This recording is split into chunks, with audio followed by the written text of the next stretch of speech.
Ma Mission TV, le miroir du monde. Après si bango mbongo, tout le monde s'est enrichi. Botala bango nyonso baloba kabila bobo. Mais bozo batu nyonso na ba bozo bilongo balwa bozo ba. C'est ça l'hyperkit politique. Bozo bilongi na bango, bolongo bilongi batu na nyonso bozo yango. Mbongo Jean-Pierre Bemba sana ho lelo yango seki na.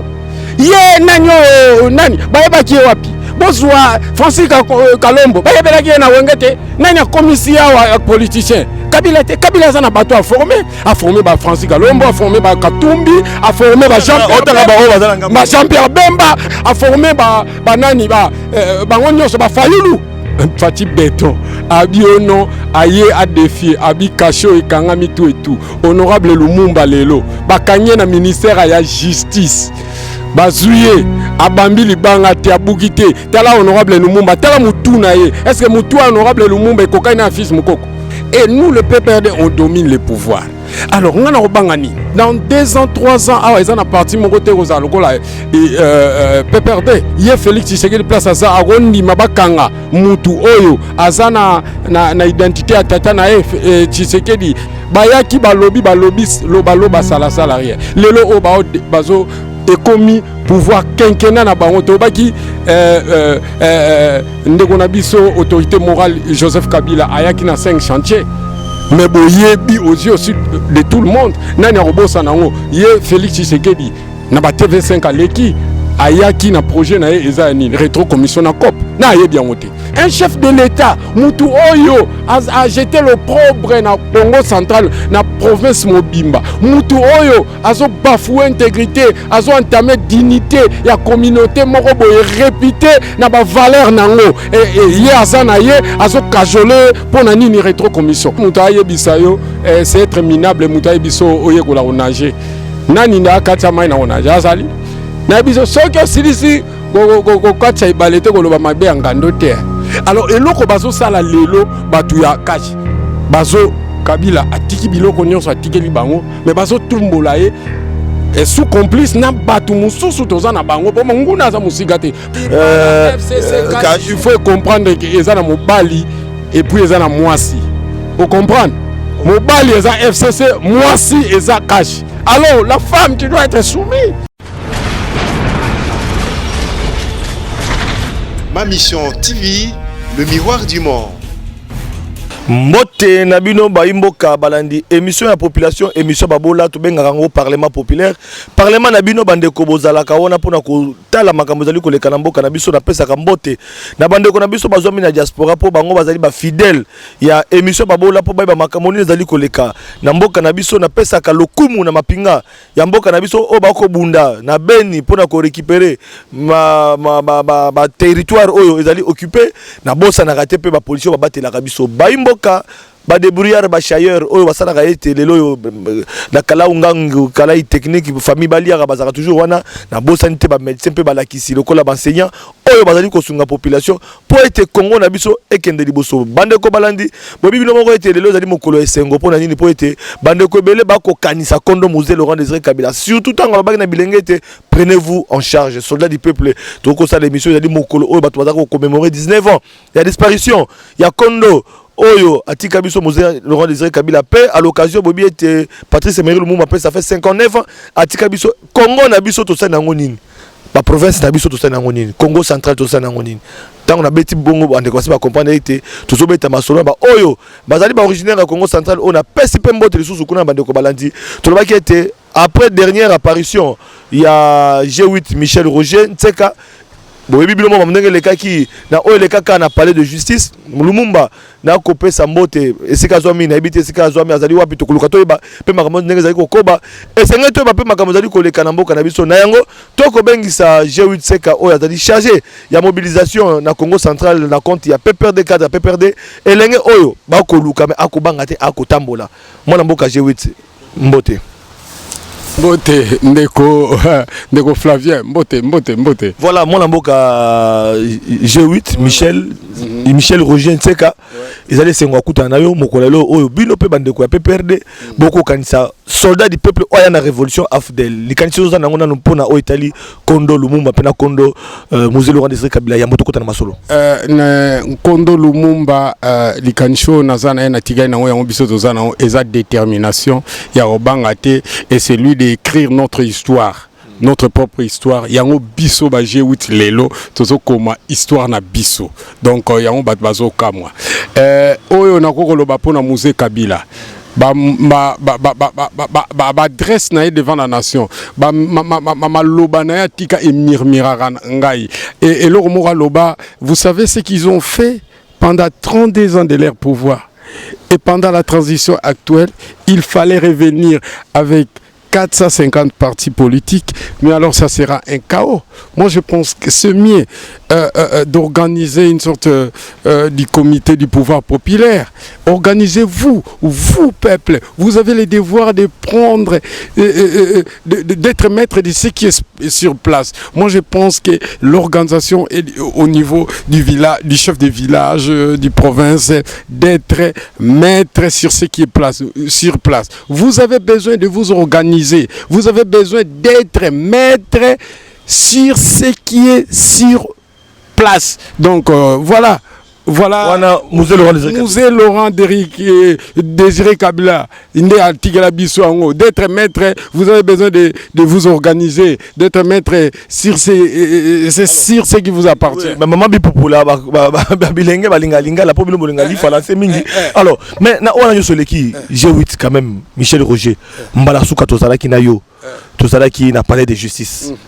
Burkina Kibino ba ressortissant Congo central ba Lumumba bazalaki wana yamona kota boni Lumumba amona nate ndeko Lumumba boyebi ke boyima mnenge zaki bino tozaki na bino. Tout d'abord na remercier le DG Jean-Marie Kassamba na musala oazo sala. Nous avons ba chaîne oya 1000 collines.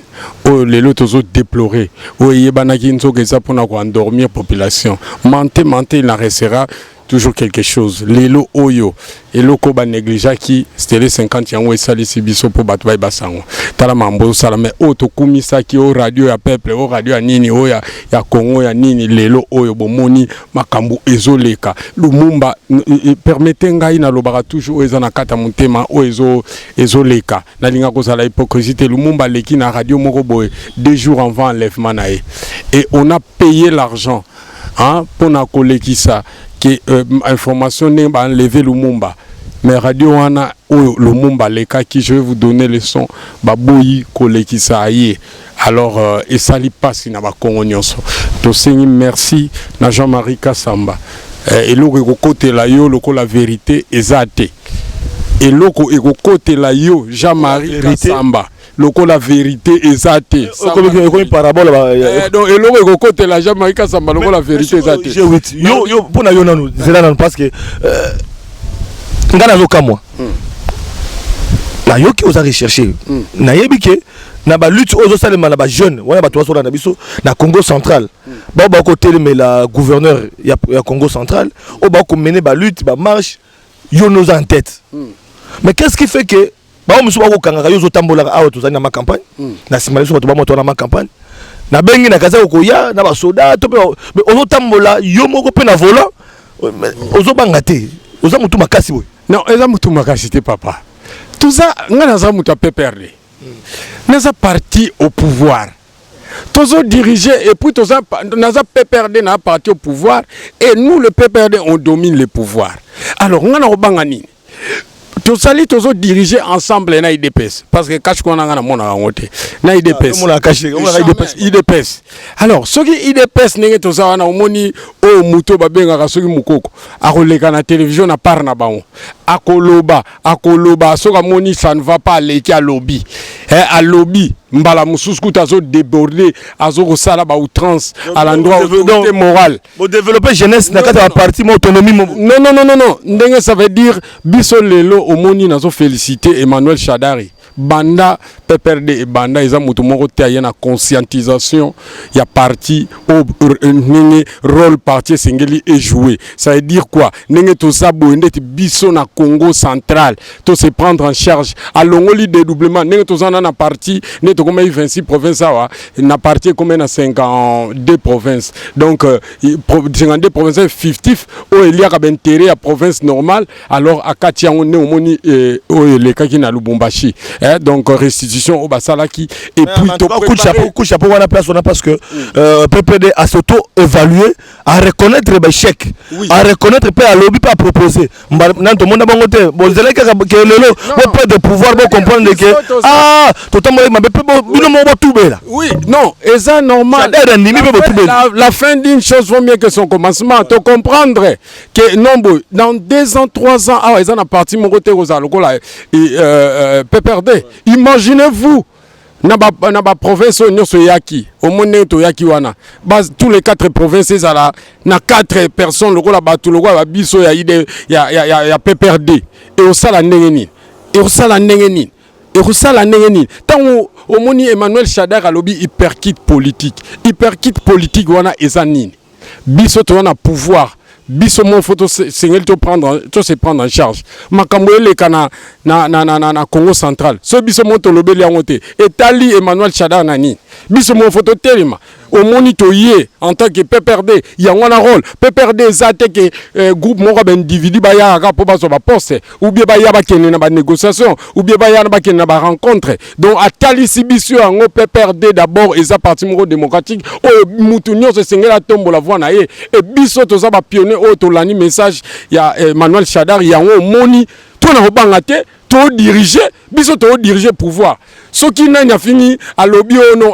boka ki asile ça mais fils moko ka lobby à lobby n'importe quoi fingi autorité morale na biso à lobby n'importe quoi y a rien alors soki lelo ngana ye aya kinana lobby que Félix Tshisekedi aye Fati béton abi ono aye a défier abi kacho et kangami tout et tout honorable Lumumba lelo bakanye na ministère ya justice bazuye abambi libanga te abukite tala honorable Lumumba tala mutuna ye est-ce que mutu honorable Lumumba ekokai na fils mukoko tala mutuna ye nengeza wana na nenga zali ekokai na ye asimi nino malet na ye aye pacifiquement constitution ils ont reconnaître biso pendant qu'il y a des coulous na bazawana bazouye banlever d'abord et pas si bon garde comme on si bon il y a tout et puis bazouye pendant 2 heures d'été de 14h à 16h ba bétier sous kana ba moni moye ba meme na parquet za te so ba meme na parquet mon boulou ba kena na aner oyo eza na affaire étranger na pardon en face ya primature ba kene kuna ba bétier Lumumba zo boité et c'est ça et lelo oyo tozo commémorer ba mort ba héros na biso Lumumba za une incarnation il y a combat oyo il y a lit il y a des musées est-ce que Joseph Kabila ko ni malelo ba kanga mutu azan même na morphologie na ye alati identité na ye est-ce que ndenge tozana ye Félix Tshisekedi place aza agondi mabakanga mutu oyo azana na identité ya tata na ye Tshisekedi azwi pena na morphologie ya papa Tshisekedi azo sala ndenge azana combat wana na manakati na ye. Mais nous disons non, biso c'est ça les perquis politiques. Biso tozo bangate. Ils doivent améliorer. Bayaki balobi loba sala salarié. Lelo o bazo ekomi pouvoir quinquennat na bango to baki ndeko na biso autorité morale Joseph Kabila ayaki na 5 chantiers. Mais boyebi aux yeux de tout le monde. Nani robosa nango ye Félix Tshisekedi na ba TV5 aleki ayaki na projet na eza ni rétro commission na COP na ye bien monté pona loba o esenga na fingi na loba ya wana nde perquis politique PPD bona hyperkit politique et perquis politique non ça veut dire wana ce sont des minables ceux qui mutaye bisayo c'est être minable mutaye biso oye ko la onager nani na kacha mai na onager azali na biso soki osilisi go kacha ibalete ko loba mabe ngando te na ebisio lelo oyo omoni bazo soutenir ba minable bazo soutenir ba immoraux bazo soutenir ba anti-valeur biso na Congo central te défendra ba valeur biso na Congo central to zali batu oyo ndenge toza wana omoni biso na Congo central to Congo d'Antonti la royaume Congo bimisa 49 rois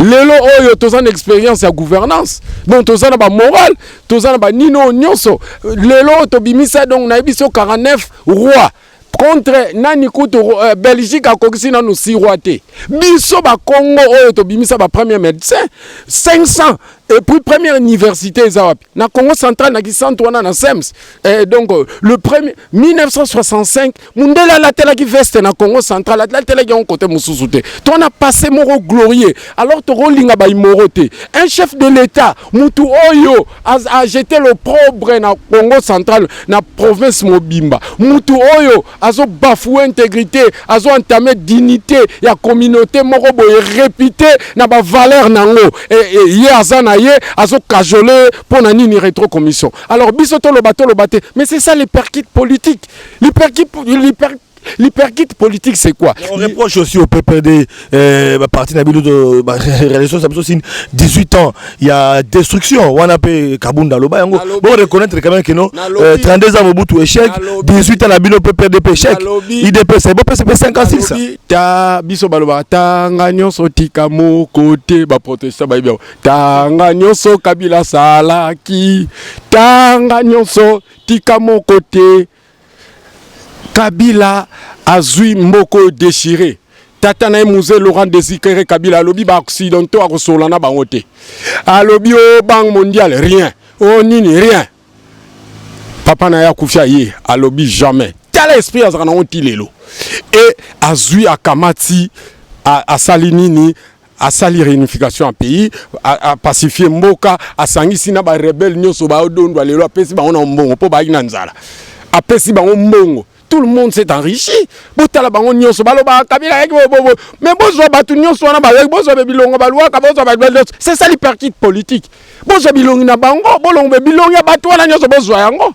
Mbongo Jean-Pierre Bemba sana ngo lelo yango asaki na. Ye nanyo nani bayeba ki wapi bozwa Francis Kalombo bayebela ki na wengete nani commissaire wa politicien Kabila sana bato a formé ba Francis Kalombo a formé ba Katumbi a formé ba Jean-Pierre Bemba a formé ba nani ba ngonyonso ba Fayulu a formé bango et qu'est-ce que vous voulez dire aujourd'hui non ça c'est la malhonnêteté intellectuelle ezali mutema mabe ezali mutema mabe koloba loba et loko to éviter ezani et loko to zo éviter awa to kuta na problème au Congo Brazzaville akutana ki na 97 na 97 nani atiki pouvoir comme on a nani Denis Sassou Nguesso atiki pouvoir akena Sassou azui pouvoir avandi na nenge Kabila vandi mais azaki na bateau à travailler na bango mutema be ba moni a mal de position ba ko mo tia songi ba ke ko tumbo la nani Denis Sassou Nguesso place azaki na oyo ba ke ko tumbo le na oyo nazo ebiso tangwa bimaki kuna na ebisi onga na kutana na Pascal Lisuba na sefu na akatisa na Kazangulu na sefu alors eloko bazo sala lelo batu ya kashi bazo Kabila atiki biloko nyonso atikeli bango mais bazo tumbola ye et sous complice na batu mususu toza na bango po nguna za musika te parce que biso balobi coalition FCC Libala FCC cash pour na ça FCC cash il faut comprendre que ezana mobali et puis ezana mwasi vous comprenez?